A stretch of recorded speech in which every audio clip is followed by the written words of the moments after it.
Muntalang simbahan, picture taking ang naabutan. Pagdating sa kainan, busog ang tiyan. Yay! No? So yo, what's up mga kalapis? For today's vlog ay atin nga tayo ng binyag dahil magpo-proxy tayo kasi wala si Kuya Edu. Kaya tayo ang pinaaten. So ayan mga kalapis, dito na tayo sa simbahan dahil malilate na tayo sa ating seremonya. Baka sakali hindi naman tayo makaabot at mapapagalitan na naman tayo ng pare. Yo, no? So pagpasok nga namin sa loob ng simbahan mga kalapis ay wala na kaming nadatnan dahil ang bilis lang pala natapos yung seremonya. Kaya ayun, natatawa na lang kami kasi wala na kaming naabutan. Ang naabutan na lang namin mga kalapis ay mga picture taking na no?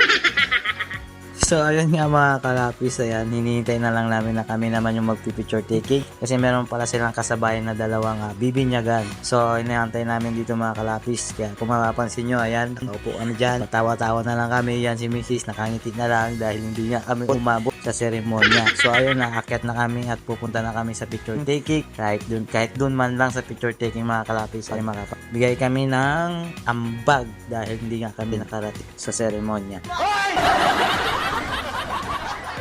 So after nga namin mag-picture taking dyan mga kalapis ay umalis na rin kami at pupunta kami dun sa venue kung saan yung venue dahil hindi pa namin sigurado kung saan yung venue kaya magpapasama kami. So lalabas na kami ng simbahan mga kalapis at kung mapapasin nyo yung simbahan mga kalapis, napakaganda, maaliwalas at maganda sa mata yung simbahan nila.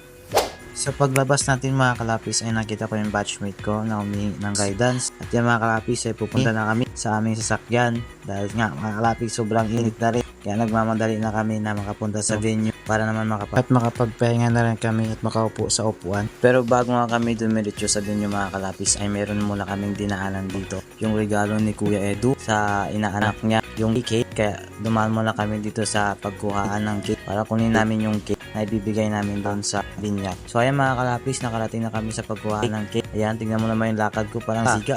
Siga ka. Anong meron? Salubong na namin yung kabatch ko. Sinalubong kami ng masigabong palakpakan. Masigabong ngiti. Ayan mga kalapis. Tapos tinanong namin kung saan namin kukunin yung cake. No? So maya nga mga kalapis ay nakuha na namin yung cake na in-order ni Kuya Edu na ibibigay dun sa binyag. Pero tingnan nyo naman mga kalapis, inuna pa mag-chismisan, imbis na makalis na sana dahil ang init na yung asawa ko umiyak na naging yun na sa init. So yun ang saya sa inyo, nakuha na namin yung cake, parang nanalo sa luto. So pagkakuha nga namin ng cake mga kalapis ay nakarating na rin kami dito sa venue. Ayan, tignan nyo naman mga kalapis yung venue. Diba, ang ganda ng decoration, maliwalas, sarap ng hangin dyan mga kalapis, parang kaming ahatukin dyan pagdating namin napawi yung init na dala namin nung nasa daan kami. So ayun nga mga kalapis, yan yung mga handa nila mga kalapis. Nakakatakam, nakakagutom dahil sobrang init, mabilis kang magutom. At yung pala yung cake na nakuha namin mga kalapis. Ang ganda yung mga giveaways nila mga kalapis at yung cupcakes. Maya nga mga kalapis ay naramdaman na namin yung gutom dahil hindi pa sana kami kakain kasi hintay namin yung mga kasama namin. Pero hindi na namin matiis mga kalapis, nagugutom na talaga kami kaya pumili na kami dyan. Ayan, nakikita nyo mga kalapis, so yung mukha ng mga person na mga gutom. Ayan, nakapila namin mga kalapis. Kami pa lang muna pala mga kalapis kasi yung iba is papunta pa lang daw kaya chibugan na. No? Maya pa yung mga kalapis ay kumain na rin kami. Kung makikita nyo mga kalapis, mabubusog na naman mga person. Yan, sige, kain. Ayan. Habang nihintay namin yung mga kasama namin yung kalapis. Kaya kumain na talaga kami. Nagugutom na talaga kami. Kaya ayun, kumain na nga ni... no?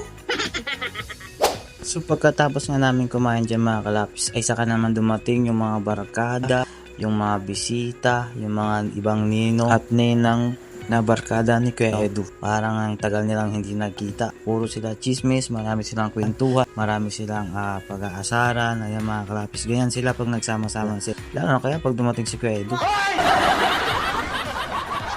So bago nga kami umalis mga kalapis ay napasample ako dyan bigla nung wala sa oras kasi wala kang kumakan. Sayang naman yung video, kaya sinimulan na namin ng asawa ko. Kaya yun, napakanta ang person. Feeling yun.